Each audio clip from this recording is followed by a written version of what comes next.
자, 오늘 문제가 굉장히 여러 준비가 되어 있는데 과연 두 분께서 또 어떤 분석을 내어주실지 벌써부터 궁금해지네요. 자, 그렇다면 문제로 풀어보는 우리 투자 분석을 한번 해보도록 하겠습니다. 첫 번째 문제 만나보시죠. 네, 저희 특징주에서도 현재 채팅창 토론이 굉장히 활발했는데요. 문제를 통해서도 다양한 토론 저희 완전 환영이니까요. 많은 참여 부탁드리도록 하겠습니다. 그럼 응시해 주시는 두 분은 이제 여기를 봐주시면 되거든요. 네, 그럼 본격적으로 첫 번째 문제지 넘겨보도록 하겠습니다. 네, 첫 번째 문제입니다. 중동의 지정학적 리스크가 고조되면서 허니문 랠리를 이어가던 국내 증시 8거래일 만에 멈춘 모습입니다. 전면전 가능성까지 대두되는 상황인데요. 과연 투자자들에게 필요한 대응 전략은 어떤 걸까요? 이걸 서술해 주시면 되는데요. 일단 현재 시장에서는 국제 유가 흐름에 주목을 하고 있습니다. 오늘 14% WTI 급등하면서 77달러를 웃도는 모습까지 나왔는데요. 현재 세계 석유의 6분의 1을 지나는 호르무즈 해역, 그 부분이 봉쇄가 된다면 100달러 위로 올라갈 수 있다라는 우려 나오고 있습니다. 반대 의견도 있는데요. 이 미국이 협상을 목표로 밝힌 만큼 전면전 쉽지 않을 거다라는 의견도 함께 공존합니다.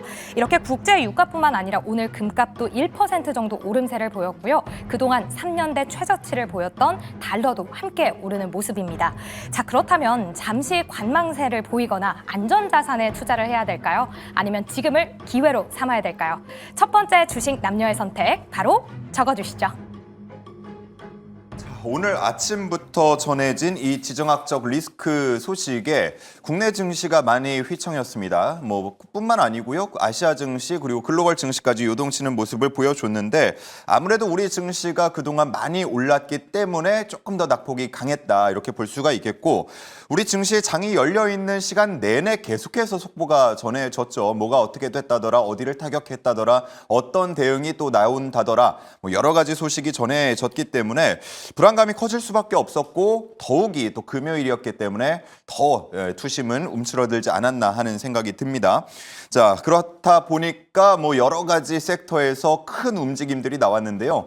이거를 어떤 식으로 대응을 해야 될지 우리 개인 투자자들의 대응 전략을 두 분께서 적어 주셨습니다. 자, 두 분의 답변을 한번 만나보죠. 팻말을 들어주시죠. 오호. 자, 여러 가지 글을 써주시기도 했고요. 어떤 차트 비슷한 그림을 그려주시기도 했는데 자, 한 분씩 이야기를 한번 들어볼게요. 이지은 대표님은 뭐라고 적어주셨습니까? 네, 저는 분할 매수, 분할 매도 대응이 유효하다. 그리고 외국인과 기관의 수급이 유입되었던 섹터와 종목 중심으로 이제 우리가 당장 매수를 하자라는 느낌보다는 좀 안정화가 되었을 때 그때는 그런 종목들이 반등이 가장 빠르게 나올 가능성이 있기 때문에 그런 종목들을 지금은 좀 선별해 놔야 되는 구간이 아닌가라고 생각이 들어서 이렇게 좀 적어봤습니다. 그러면 지금 수익 중인 종목들은 조금 분할 매도를 하고 그리고 내가 그동안 눈여겨보고 있었던 너무 많이 올라서 못 사고 있던 종목들은 좀 분할 매수를 하자 이런 의견이신 거예요? 네, 일단 분할 매도에 있어서는 비중이 정말 소액만 내가 들고 있는 상황이 아니라고 한다면 어느 정도 차익에 대한 부분들은 좀 실현을 해 두시는 것도 나쁘지는 않을 것 같아요. 그래서 일부는 분할 매도 관점으로 좀 대응을 해 주시고 또 분할 매수에 있어서도 시장 자체가 다음 주에는 또 주말 사이에 어떤 이슈가 나오면서 바뀔지는 모르거든요. 근데 계속해서 지금 시장은 중요한 이벤트와 그리고 여러 가지 지정학적 리스크 그리고 국내에서도 지금 정책적인 부분들이 일정대로 잘 진행이 되는지 이런 부분들 다 체크를 해야 되는 상황인데 여기서 매력적으로 보이는 종목이 있다 하더라도 한쪽으로의 우리가 비중 쏠림은 좀 위험할 수 있다라고 판단이 들어서 매력적인 섹터와 종목들이 포착이 되셨을 때도 분할 매수 관점으로 지금은 좀 유효하지 않을까라고 생각을 하고 있습니다. 확인돼야 되는 부분들이 확인이 착착되는 구간 그리고 좀 더 명확하게 수급 쏠림이 나오는 쪽의 섹터가 나온다라고 했을 때는 비중을 추가적으로 실으실 수는 있겠지만 지금 내가 현금이 좀 많이 있다라고 하시는 분들은 분할 매수 관점이 더 유효하지 않을까라고 생각을 하고 있고요. 그 다른 것보다도 또 외국인과 기관의 수급이 좀 중심축이 되어서 오늘 밀리는데도 불구하고 수급이 유입된 쪽이 어디인가를 좀 체크해 보셔서 그런 쪽이 반등이 빨리 나올 것이라고 저는 판단하고 있기 때문에 그쪽으로의 공략이 유효해 보인다라는 의견 말씀드려보고 싶습니다. 좋습니다. 그러면 잠시 후에 분할 매수가 유효한 쪽에 이야기를 한번 조금 더 깊게 들어보도록 하고 자, 테이버 전문가님 그림을 한번 다시 카메라를 향해서 비춰주시면 좋을 것 같아요. 자, 매도 그리고 매수 그리고 6천이라는 숫자가 있는데 6천이라는 숫자는 아무래도 미국 쪽 증시를 얘기하는 거겠죠? 일단은 지금 이 미국에서 계속 이야기가 나오는 게 S&P 500을 기준으로 봤을 때 6,000포인트가 넘어가는 그 상황부터 이게 월스트리트에서 계속해서 좀 보수적인 의견, 이야기를 많이 제시하고 있는 상황입니다. 최근에 보시면은 여기가 6,000 라인이라고 하는 요 라인이 있습니다. 이게 한번 올라왔다가 한번 여기서 부딪히는 모습을 보였고 이후에 내려갔다가 또 한번 6,000에서 이게 저항을 맞는 모습. 그리고는 이번 주 들어서 6,000 위로 올라오면서 이제 드디어 신고가가 가는가라는 그런 의문이 나오는 상황에서의 신고가가 6,140포인트였습니다.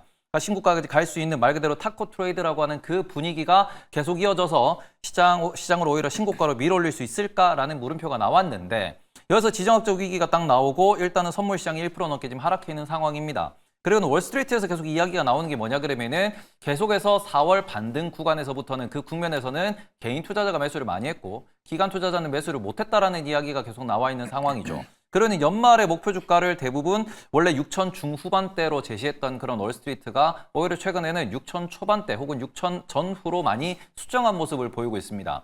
이건 우리가 하반기에 경기 침체라든지 그리고는 실제로 어제 발표된 고용 데이터 같은 걸 보시면은 상당히 고용이 빠르게 좀 둔화되는 모습을 보이고 있다 보니까 이 상황에서는 금리 인하가 필요하다라는 건데 그런데 금리 인하는 연준이 지금 우리가 뭐 9월이나 돼야 그리고는 하반기나 되어야 결정할 수 있지 않을까라고 이야기를 하고 있으니까 금리 인하가 없는데 고용이 둔화된다. 인플레가 올라오지 않는 건 호재라고 볼 수 있겠지만 이 상황에서 과연 증시가 신고가 쓰는 게 맞을까라는 부분에 대해서 다들 물음표를 제시하고 있습니다. 그러니까 이게 현재는 잘 버티고 있다라고 평가할 수 있는 부분인데 여기서 만약에 지정학적 리스크를 하나의 매도 이유로 삼으면서 매도를 하기 시작한다라고 하면은 그런 부분이 조금 이슈가 될 수 있고요.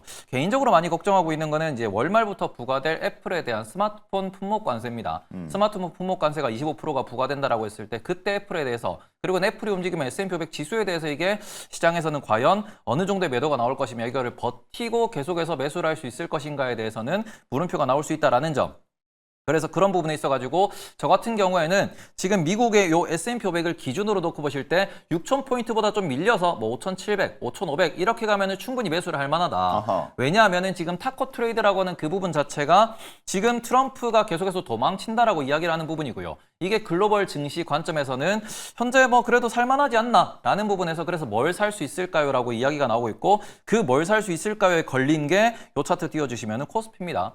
코스피가 지금 미국 증시보다 훨씬 더 강한 상승 탄력을 받고 있는 이유는 우리나라에 대한 제도적 개선 그리고는 원화가 지금까지 좀 이제 계속해서 약세를 보였습니다. 그 1,400원, 1,450원대에서부터 계속해서 원화가 내려오는 그 부분에서 환율에 대한 강세 그리고는 그동안 디스카운트의 가장 큰 요소였던 뭐 자회사 IPO라든지 여러 가지 그런 상법에 대한 문제점을 개선해 주겠다라는 정부의 정책 의지 이런 것들이 한 번에 나오면서 외국인들이 지금 찍어서 사고 있는 게 한국 증시다라고 볼 수 있죠.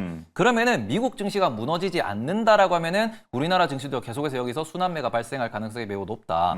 그렇게 되면은 우리는 조금 짧은 시계열로 매수 매도 단타 이런 거를 반복하면서 항상 주의하셔야 되는 거는 미국이 빠지면 전 세계가 다 빠집니다.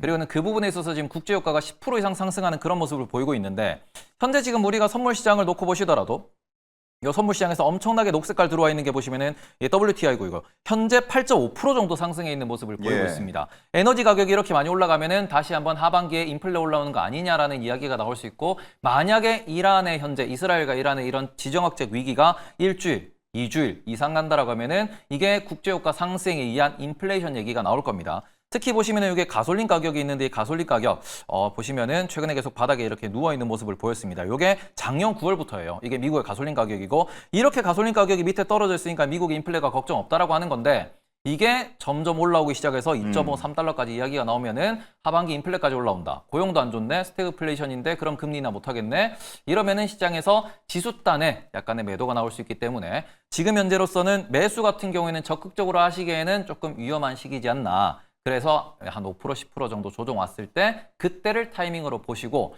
지금은 4월에 못 사신 분들 같은 경우에는 4월에 사신 분들은 여전히 즐기면 하지만 4월에 못 사신 분들 같은 경우에는 그냥 기다려 약간 이런 느낌으로 시장을 보셨으면 좋겠습니다. 아주 자세한 분석을 내어주셨고요. 우리 이지은 전문가님 분할 매수 관점으로 바라볼 만한 뭐 섹터 혹은 종목들 이야기 짧게 듣고 우리 이번 문제로 넘어갈게요.